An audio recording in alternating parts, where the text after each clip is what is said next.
ഇറാന്റെ പരമോന്നത നേതാവ് ആയത്തുള്ള അലി ഖമേനിയുടെ വധത്തിൽ മോദി സർക്കാർ പുലർത്തുന്ന മൗനത്തെ രൂക്ഷമായി വിമർശിച്ച് കോൺഗ്രസ് പാർലമെന്ററി പാർട്ടി അധ്യക്ഷ സോണിയ ഗാന്ധി. കേന്ദ്ര സർക്കാരിന്റെ ഈ നിലപാട് നിഷ്പക്ഷതയല്ലെന്നും മറിച്ച് ഉത്തരവാദിത്തങ്ങളിൽ നിന്നുള്ള ഒളിച്ചോട്ടമാണെന്നും അവർ പറഞ്ഞു. ഇത് ഭാരതത്തിന്റെ വിദേശ നയത്തിന്റെ ദിശയെയും വിശ്വാസ്യതയെയും കുറിച്ച് ഗുരുതരമായ സംശയങ്ങൾ ഉയർത്തുന്നുണ്ടെന്ന് സോണിയാഗാന്ധി ചൂണ്ടിക്കാട്ടി. അമേരിക്കയുടെയും ഇസ്രായേലിന്റെയും ആക്രമണങ്ങളെ അപലപിക്കാനോ ഇറാന്റെ പരമാധികാര ലംഘനത്തെ ചോദ്യം ചെയ്യാനോ ഭാരത സർക്കാർ തയ്യാറായില്ല എന്നത് ഞെട്ടിക്കുന്നതാണെന്നും അവർ കൂട്ടിച്ചേർത്തു.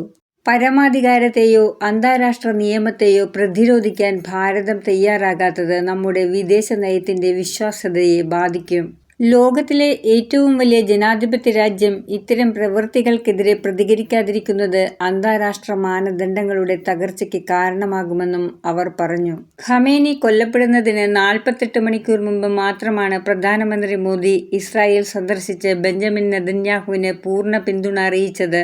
ഗാസയിലെ ആക്രമണങ്ങളിൽ സ്ത്രീകളും കുട്ടികളും ഉൾപ്പെടെയുള്ളവർ കൊല്ലപ്പെടുന്നതിൽ ലോകമെമ്പാടും പ്രതിഷേധം ഉയരുമ്പോഴാണ് ഇന്ത്യയുടെ ഈ നിലപാട്.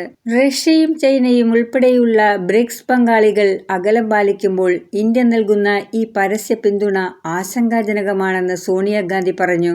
ഇന്ത്യയുടെ വിദേശനയം തർക്കങ്ങളുടെ സമാധാനപരമായ പരിഹാരത്തിലാണ് അധിഷ്ഠിതമെന്ന് ഭരണഘടനയുടെ 51-ാം അനുച്ഛേദം ഓർമ്മിപ്പിച്ചുകൊണ്ട് അവർ പറഞ്ഞു. 2001-ൽ അടൽ ബിഹാരി വാജ്പേയി ടെഹ്റാൻ സന്ദർശിച്ചപ്പോൾ ഇറാനുമായുള്ള ബന്ധം ഊട്ടിയുറപ്പിച്ച കാര്യവും സോണിയാഗാന്ധി ഓർമ്മിപ്പിച്ചു.